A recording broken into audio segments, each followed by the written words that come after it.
Muito bom dia para você. Hoje é dia 24 de dezembro e eu tô começando essa série de 7 dias, um dia para cada semana para o livro de Salmos. Esse livro de Salmos é campeão em audiência de status de WhatsApp, é campeão de audiência de frases, de versículos, né? E realmente é muito bonito.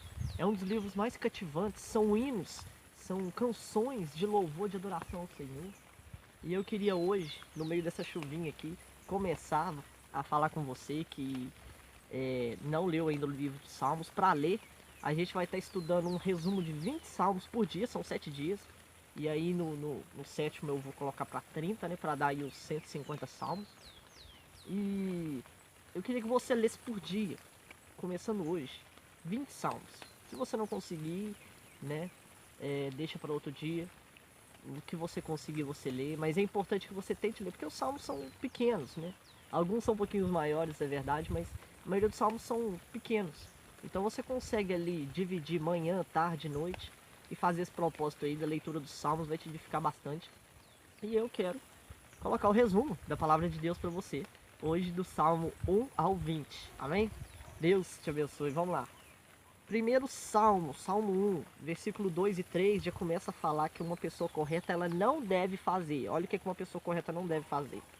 Ela não deve seguir maus conselhos, não seguir caminho dos que seguem maus conselhos e não se associar com os que seguem maus conselhos, né? Você aí, às vezes, você tá numa rodinha de amigos, você se deixa influenciar, aí ó, não siga maus conselhos. A gente sabe que hoje o mundo amassa o cristão, o mundo tenta calar o cristão e oprimir o cristão. O mundo é contra você. Só que se você manter seus pés firmes, você vai fazer isso aqui, ó, que a Bíblia diz para você não fazer no primeiro salmo, né? Não se juntei a rodas dos escarnecedores. Então o que a gente deve fazer? Ter prazer na palavra de Deus. Ah, que isso, cara. Muita gente fala, vocês crentes, vocês católicos, vocês não sei o que. Fica lá na Bíblia e tal, lê, eu já não gosto de ler, não sei o que. Cara, quando você começa a ter uma intimidade com Deus, você vai ver que a palavra é muito prazerosa.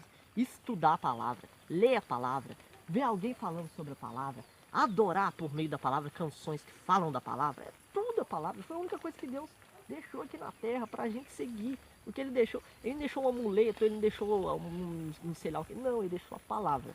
Amém? Segundo salmo, fala sobre aceitar a soberania de Deus, se alegrar nele, né? Deus é o nosso rei, cara. Se alegre com o seu rei, fala, Deus, o Senhor é meu rei, eu me alegro em ti. Terceiro salmo, versículo 5, fala disso aqui, ó, no terceiro salmo. Davi, ele tá o quê? Tá fugindo da perseguição, e ele apela a Deus, que é o seu escudo. Ele deita e acorda, pois só o Senhor o sustenta. Deito, adormeço e logo me levanto, pois o Senhor tem me sustentado. Sabe que o Senhor dá àqueles que o amam enquanto eles dormem? Então Deus revigora essas energias quando você está dormindo, cara. Então você deita e logo adormece, cheio de vigor. Como é bom deitar no travesseiro à noite, pensando, cara, hoje eu agradei a Deus. Hoje eu fiz a vontade de Deus, hoje eu me esforcei para ser uma pessoa melhor, um pouquinho, mesmo que seja um pouquinho. Eu me esforcei para fazer a vontade de Deus. E ali você vai deitar, vai ficar tranquilo e logo vai adormecer para ter um novo dia, né? E glorificar o Senhor. Salmo 4. Davi mostra 3 certezas. 3. A primeira, Deus nos alivia lá no céu. Você vai ser aliviado lá no céu, cara. Lá você vai receber toda, toda aquela ceia lá do lado do Senhor. Você vai jantar, você vai estar glorificando Deus lá no céu, cara. Lá vai ser bonito demais. Segunda certeza, né? O Senhor ouve quando a gente clama. Ah, isso aqui é top demais. Ninguém te ouve quando você está triste, ninguém sabe realmente o que você passa. Mas Deus, ele ouve quando você clama. Terceira certeza, a gente pode dormir em paz. Deus nos dá o repouso. É aquilo que eu falei no terceiro salmo. Pode dormir em paz que Deus vai te dar o descanso, né? Deus tem um cuidado especial. Ele examina a sua consciência quando você está no secreto, quando você está no seu quarto. Quinto salmo. Deus é um Deus ouvinte, misericordioso, ele abençoa os que te obedecem. Ele os protege como escudo. Novamente ali a gente vê o salmista falando de escudo. Deus é um escudo mesmo, cara. Você vai para uma batalha, você vai para um desafio, você vai para algum problema que você está passando. Quando você vai, Deus ele tá te blindando na sua frente, ele é seu escudo. Escudo protetor. Salmo 5. Salmo 6, aliás. Davi, ele se sente debilitado, saúde frágil, perturbado. Seu desejo de vida de nós é maior do que o nosso desejo de pedir sua ajuda. Chamemos então a Deus. Ele está atento às nossas súplicas. Deus, ele está de olho no que você está fazendo. E ele está só te esperando você se pronunciar para ele fazer alguma coisa. E quando ele ia lá perto do cego, perto dos caras que estavam debilitados, às vezes você está igual o salmista aqui, ó. Às vezes você está com saúde frágil, você está triste. E Deus chegava para aquele povo, Jesus chegava para aquele povo que fazia milagre e falava, olha, o que queres que eu te faça? Jesus não chegava lá, ô, bom dia, toma seu milagre. Não, e impunha a mão no cara. Ele esperava o cara falar, Jesus, eu preciso disso, disso, disso. Eu creio que o Senhor vai me salvar. A sua fé te salvou, toma, pá. É assim. Então Deus está esperando você virar para ele e falar, Deus, eu suplico, olha, eu estou precisando disso, olha, eu estou desempregado, olha, eu estou doente, olha, eu estou em solidão, olha, eu estou com medo, olha, eu estou triste. O Senhor, se quiser, tem poder para me salvar. Aí Deus fala, tá bom, é agora que eu vou te honrar.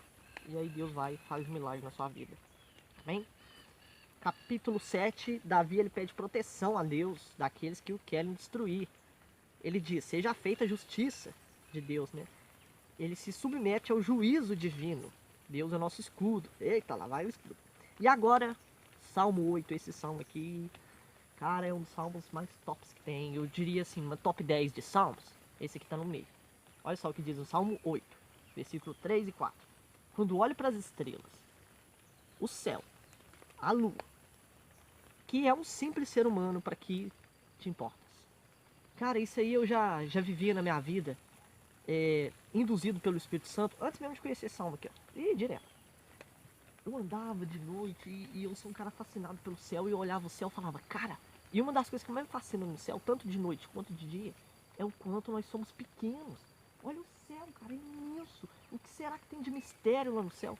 Você sabia que todo dia tem algo novo, uma descoberta nova que nunca foi descoberta, que ela é encontrada, ela existe em algum canto da Terra aí? Sabe, algum dia teve alguém que inventou o avião, algum dia teve alguém que inventou o Wi-Fi, algum dia teve alguém que inventou a comida congelada para você comer depois, né? Alguém inventou o carro, alguém inventou o guarda-chuva que eu esqueci de trazer hoje, que eu tô começando a molhar aqui, sabe? Algum dia alguém inventou algo, então sempre tem alguma coisa escondida para esperando ser encontrada, sabe? E a gente é muito pequeno perto da glória de Deus, a gente é meio que insignificante. Então o que tem de mistério aí? O que ainda existe, sabe? A Bíblia já deixa a gente, cara, a gente não entende direito o que está na Bíblia, de tão profundo que é. Imagina ainda o que não foi escrito na Bíblia. Quando fala de Jesus lá no Novo Testamento, fala que Jesus fez tudo isso que está aqui e mais outras coisas que não se pode contar. E mais outras coisas que não dava para ser escrito, porque é muita coisa. Então, cara, tem muita coisa escondida, tem muita coisa que a gente não sabe. No Salmo 9, Salmo 9 fala de hinos, diversos motivos de gratidão, fala que Deus é um refúgio confiável, né? A gente se lembrar, né, de todas as vezes que Deus nos salvou. A gente tem que ter no nosso coração sempre motivos de gratidão a Deus. O que você é grato? Salmo 10 fala do ímpio, que Deus um dia fará justiça para os iníquos, fará justiça, né? Salmo 11 fala de justiça plena em Deus, que Deus é o nosso refúgio, Ele é um Deus justo e ama a justiça. No Salmo 12, no versículo 5, fala que Deus vai agir, pois os necessitados estão sendo oprimidos, e Ele vai lhes dar descanso e segurança. Salmo 13, Davi diz, até quando se esquecerás de mim, ó Pai? E depois ele confia no amor do Senhor, ele fica alegre e diz que tu me salvarás, tu tens sido tão bom para mim, e eu cantarei hinos a ti. Isso aí está no versículo 5 e 6.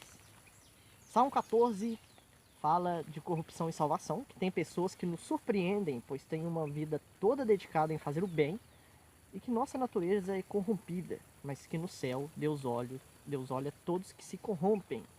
Né? Salmo 15 fala das características do cidadão do céu, olha só. Ele vive com integridade, pratica justiça, fala a verdade, não usa palavras para difamar, não faz mal ao próximo, não lança injúria contra o vizinho. Se você é um seguidor de Jesus, você é uma pessoa que tem amor, né? Se você tem amor, aí você vai saber se uma pessoa é cristã mesmo, se uma pessoa é de Deus. É essa que tem amor, em casa, no serviço, lá na casa dela, como é que ela é com os pais dela. com a família dela, né? Na igreja. Salmo 16. Todo esse salmo é um reconhecimento pelas muitas bondades de Deus. E aqui mostra um Davi, o quê? Muito feliz. Davi está muito feliz. Ele está reconhecendo, né? Deus sempre está comigo. Salmo 17. Todos precisamos da proteção divina. O salmista ora com a certeza de que Deus inclina seus ouvidos para ouvi-lo. Essa certeza a gente tem que ter também. Deus inclina. Oh Deus, e Deus está lá pronto para te ouvir, né? Ele mantém seu olhar fixo em mim. Ele te esconde debaixo das asas dele, né? Capítulo 18, Salmo 18. Davi, ele canta esse salmo por Deus tê-lo libertado dos seus inimigos e de Saul, né? Ele afirma que Deus é a sua rocha, o seu escudo, né? E no versículo 6 ele diz assim, ó, clamo a Deus e ele me ouve. Salmo 19, a excelência da criação, a perfeição da palavra de Deus. Os céus proclamam a glória de Deus e o firmamento dos céus comunicam e glorificam a Deus, né? Destaca isso tudo aí. Vamos lá para o Salmo 20, o último de hoje. Versículo 7 fala o seguinte. Não devemos confiar em carros e nas suas habilidades, né? Traz a orientação para os governantes. Esse confiar em carros aqui é aquela parte lá do versículo 7 que fala assim, uns confiam em carros, outros confiam em cavalos, outros confiam nas forças de suas próprias mãos, ou seja, nas suas próprias habilidades, né? A pessoa que confia só em si, muito ego, acha que ela dá conta de tudo, né? E que a gente deve escolher o poder divino, porque aí a gente não vai quebrar a cara não. Amém? Esse foi o primeiro vídeo de Salmos. A gente leu aqui 20 salmos, resumimos aqui os 20 salmos. O que fala ali nos salmos que é o mais assim impactante, mas tem muita coisa que sempre fica de fora, né? A palavra de Deus é viva, né? Não dá para abranger o todo, dá pra gente ler o todo. Mas estudar o todo, cada um tem uma forma de entendimento. E você tá lendo um salmo hoje. Aí amanhã você vai ler o mesmo salmo e você vai ter outra palavra, você pode ficar 1 hora falando aquilo ali, fazer uma pregação. E amanhã você for pregar no mesmo salmo e falar tudo diferente durante outra 1 hora, entendeu? E assim sucessivamente. Porque a palavra, igual eu falei, ela é viva e eficaz. Ela é uma luz que ilumina seu caminho. Amém? Então eu espero que você tenha entendido, que você leia esses salmos em casa, ore em cima deles. São todos hinos de louvor. E o próximo vídeo a gente vai estar vendo os próximos 20 salmos, do 21 ao 40. Deus te abençoe poderosamente.